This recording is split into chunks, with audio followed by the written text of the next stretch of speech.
Oui, madame, je vous rappelle que ce qui est important en ce moment dans notre pays, c'est que les Ivoiriens sont en train d'être pillés dans leur maison par les hommes de Ouattara. Les magasins sont pillés, les Ivoiriens sont torturés et tués à l'ouest du pays, où tous les hommes de M. Ouattara se trouvent. Ils tuent, ils égorgent, c'est cela qui est important. La dernière fois que j'ai parlé à M. Gbagbo, cela n'est pas important. Charles Blé Goudé, vos propres forces sont accusées également d'avoir commis des atrocités. Vous-même, votre nom revient très régulièrement dans les enquêtes ouvertes par la justice internationale, par la Cour pénale internationale notamment. Est-ce que vous vous cachez parce que vous cherchez à fuir la justice internationale? Madame, ce que je voudrais vous dire, c'est qu'il faut que l'on ouvre les yeux pour constater qu'avant que les hommes de M. Ouattara n'arrivent à Abidjan n'était pas l'objet de tueries ni de pillages. Aujourd'hui, vous constatez tout ce chaos sécuritaire qui a été créé par les hommes de M. Ouattara. Quand on parle de ce qui s'est passé à Djibouti avec ces charniers qui sont découverts à l'ouest de la Côte d'Ivoire et qu'on dit des inconnus, non, ce ne sont des inconnus.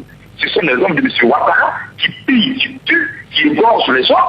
Tous ceux qui ne sont pas de son idéologie politique sont aujourd'hui égorgés de Congo jusqu'à Abidjan. Tous ceux qui ne sont pas de l'idéologie de M. Ouattara sont chassés, sont pillés, sont tués. Maintenant à Abidjan, que vous soyez du bord de M. Ouattara ou pas, mais ce qui intéresse le mercenaire recruté par M. Ouattara, c'est de tuer, d'arracher les pieds des Ivoiriens. M. Ouattara vient de tenir un discours. Malgré ce discours, les pillages orchestrés par ces hommes continuent à Abidjan. Voilà ce que la France officielle a créé en Côte d'Ivoire. C'est ça, c'est la vérité.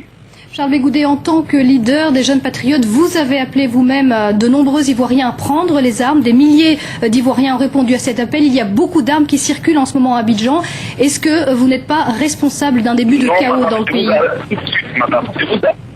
Madame, les Ivoiriens, en France, pour rentrer dans une armée régulière, il y a les Ivoiriens qui ont été appelés sous le drapeau ont été appelés dans le camp militaire pour du normal. Il n'y a pas de civils à qui des armes ont été distribuées. Ceux qui distribuent aujourd'hui les armes aux civils, qui pillent, c'est M. Ouattara et ses hommes. M. Ouattara a armé tous ces militants d'Abidjan à Abobo, à Korogo, partout. Depuis la campagne électorale jusqu'à aujourd'hui, ils ont un seul mot d'ordre à la bouche: piller, tuer et manger. Ça, M. Gbagbo a dirigé pendant 10 ans, madame. Pendant que nous appelions samedi dernier à une manifestation au plateau, des fabriques à dimanche, nous avons payé au plateau. Aucun magasin n'a été pillé, rien n'a été cassé. Les gens, mais la vérité est cachée aux Français. Quand le ministre des Affaires étrangères part à l'Assemblée nationale de France, pourquoi il ne parle pas des civils qui sont tués par les hommes de M. Ouattara? Pourquoi il ne parle pas des obus qui tuent dans la ville? Il ne faut pas cacher la vérité au monde entier. La vérité au monde entier, c'est qu'aujourd'hui, il y a une situation de sécurité chaotique qui a été créée avec la complicité de l'armée française, des autorités françaises. C'est cela que l'on cache. Et la France est responsable entièrement du chaos qui a été créé aujourd'hui en Côte d'Ivoire.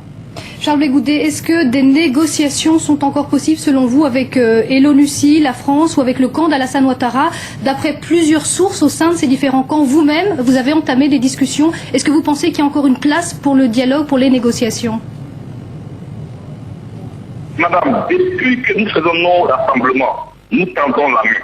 Et au moment où je vous parle, je pense qu'au-delà du pouvoir politique, il faut que tous ceux qui aiment la Côte d'Ivoire aident les acteurs politiques de la Côte d'Ivoire à voir pour discuter autour d'une table. En Afrique du Sud, il y a eu la commission de réconciliation. Je pense qu'au lieu de lécher médiatiquement le président Gbagbo, il faut comprendre qu'on ne peut pas parler de réconciliation en Côte d'Ivoire sans Gbagbo Laurent. Parce que Gbagbo Laurent était le leader que les Ivoiriens ont épousé. Alors, une partie pour M. Ouattara, aider ces rebelles à entrer à piller, à tuer tout le monde, cela n'est pas bien. Ce que la France est en train de faire n'est pas bien. Nous tendons la main et je pense que le maître mot que je lance aujourd'hui, j'appelle à un dialogue inter-ivoirien. C'est la seule issue pour qu'on sorte de cette crise. Sinon, on ne pourra jamais faire disparaître tous les pro-Gbagbo de la Côte d'Ivoire. Tout comme on ne va pas faire disparaître tous les pro-Ouattara de la Côte d'Ivoire. Accueillons-nous et discutons. C'est le mot que Gbagbo Laurent a pu nous lancer et je pense que c'est ce qui peut sauver la Côte d'Ivoire. Vous appelez un dialogue inter-ivoirien. À quelles conditions serez-vous prêt à déposer les armes? Mais moi, je n'ai pas d'armes pour que je dépose des armes. Je dis, madame, que pour devenir chef d'État, on ne se comporte pas comme un rebelle. M. Ouattara dit avoir été élu à la tête de la Côte d'Ivoire. Mais M. Ouattara se comporte comme un chef rebelle, comme un chef d'une rébellion qui annexe des villes. Mais Abidjan n'est pas seulement composé de bâtiments, ni des immeubles. Abidjan est aussi composé êtres humains qui ne mangent pas. Ces Ivoiriens n'ont rien à manger. Ils n'ont pas d'eau courante, ils n'ont pas d'électricité, ils ne sont pas circulés. Mais les Ivoiriens sont retranchés dans leur maison. Il faut penser à eux, parce que c'est au nom de que tous les leaders la parlent.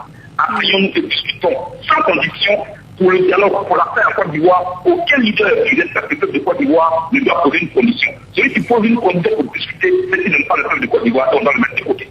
Charles Blé Goudet, vous dites les Ivoiriens n'ont rien à manger. Vous-même, selon des diplomates américains, vous êtes un homme d'affaires très prospère, avec des intérêts conséquents dans des hôtels, des boîtes de nuit, des restaurants, des stations-service et dans l'immobilier, même en Côte d'Ivoire. C'est parce que vous avez tout à perdre que vous défendez Laurent Gbagbo? Madame, dites aux diplomates américains et à tous vos services secrets qui rapportent ces balivernes qu'il vaut mieux qu'ils revoient leur stratégie de communication et de recherche d'informations. Je ne suis pas un homme d'affaires, je ne suis pas dans l'immobilier, je suis Charles Blé Goudet, j'ai une histoire, j'ai été leader étudiant, je vais faire la politique, je vais parler de la Côte d'Ivoire de demain. Je ne suis pas une Christine Poirot comme on le fait croire. C'est un échange médiatique dont je suis victime, mais un jour, la vérité sera sûre en Côte d'Ivoire. Merci Charles Blé Goudet d'avoir été notre invité en direct sur France 24. Merci Pauline Simonet d'avoir participé à cet entretien.